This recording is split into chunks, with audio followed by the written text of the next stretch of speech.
ಕರ್ನಾಟಕ ರಾಜ್ಯದಂತೆ ಒಂದು 28 ಬ್ರಾಂಚ್ಗಳಿದೆ. ಈ 28 ಬ್ರಾಂಚ್ಗಳಲ್ಲಿ Hubli branch main ಇತ್ತು. ಈ ಹುಬ್ಳಿ ಬ್ರಾಂಚ್ ಈ ವ್ಯವಹಾರವನ್ನು ಖಂಡಿತ ಸಾರ್ವಜನಿಕರು ನಮ್ಮ ರಾಜ್ಯಾಧ್ಯಕ್ಷರಿಗೆ ದೂರು ನೀಡಿದ ಸತ್ಯ. ಆ ದೂರು ಪ್ರಕಾರ ನಮ್ಮ ರಾಜ್ಯಾಧ್ಯಕ್ಷರು ಅಲ್ಲಿ ಹೋಗಿ ಆಡಳಿತ ಮಂಡಲದಲ್ಲಿ ಪ್ರಶ್ನೆ ಮಾಡವ್ರೆ, ಯಾಕಪ್ಪ ಈ ತರ ಮಾಡ್ತಾ ಇದ್ದಾರೆ, ನೀವು ಕಟ್ಟಿಸ್ಕೊಂಡಿರೋ ಹಣಗಳಿಗೆ ಗ್ರಾಹಕರ ಕಷ್ಟ ಸ್ಥಿತಿ ಕಟ್ಟಿರ್ತಾರೆ ಅಮ್ಮಂತು.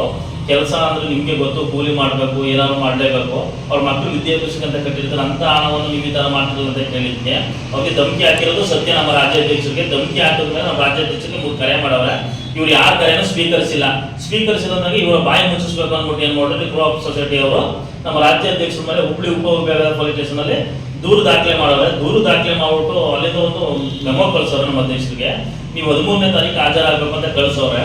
ಅಲ್ಲಿ ಏನಾಗದೆ ಏನಂತ ಒಂದು ಪ್ರಶ್ನೆಯನ್ನು ಮಾಡದೆ ಏಕದೊಮ್ಮೆ ಪೊಲೀಸ್ ವಿಭಾಗ ಅಧಿಕಾರಿಗಳು ಈ ತರ ಒಂದು ಮೆಮೊಂಟ್ ಕಳಿಸಿ ನಮ್ಮ ಅಧ್ಯಕ್ಷರನ್ನ ವಿಚಾರಣೆ ಕರೆದಿರೋದು ದಯವಿಟ್ಟು ತಪ್ಪಿದೆ. ಇದು ಮುಂದೆ ಇದರಿಂದ ಸಂಬಂಧಪಟ್ಟಂತ ದೊಡ್ಡ ದೊಡ್ಡ ಅಧಿಕಾರಿಗಳು ಇದ್ರ ಬಗ್ಗೆ ಏನಾಗದೆ ಅಂತ ಮೊದಲು ತಿಳ್ಕೊಂಡು ಆಮೇಲೆ ತನಿಖೆ ದೂರ ನಡೆಸಿ ನ್ಯಾಯಪಡಿಸ್ಬೇಕು.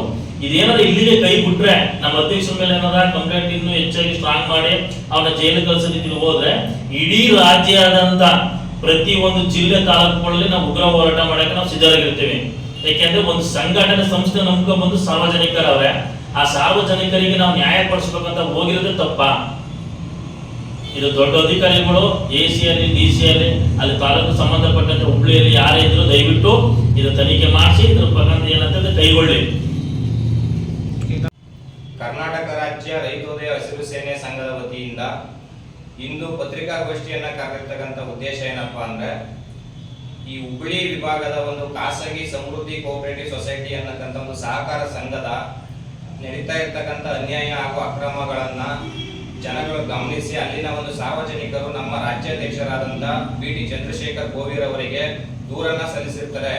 ಅದರ ವಿಚಾರವಾಗಿ ನಮ್ಮ ರಾಜ್ಯಾಧ್ಯಕ್ಷರು ಚಂದ್ರಶೇಖರ್ BT ರವರು ಹೋಗಿ ಪ್ರಶ್ನೆಯನ್ನ ಮಾಡಿದಂತ ಸಂದರ್ಭದಲ್ಲಿ ಅಲ್ಲಿನ ಆಡಳಿತ ವರ್ಗ ಹಾಗೂ ಅಲ್ಲಿನ ಒಂದು ಅಧಿಕಾರಿಗಳೆಲ್ಲ ಸೇರಿ ನಮ್ಮ ರಾಜ್ಯಾಧ್ಯಕ್ಷರ ಮೇಲೆ ಒಂದು ಧಮಕಿಯನ್ನು ಹಾಕುವಂತ ಪ್ರಯತ್ನವನ್ನ ಮಾಡಿದ್ದಾರೆ ಹಾಗೂ ಒಂದು ಕೊಲೆ ಪ್ರಯತ್ನವನ್ನು ಸಹ ನಡೆಸಿರ್ತಾರೆ.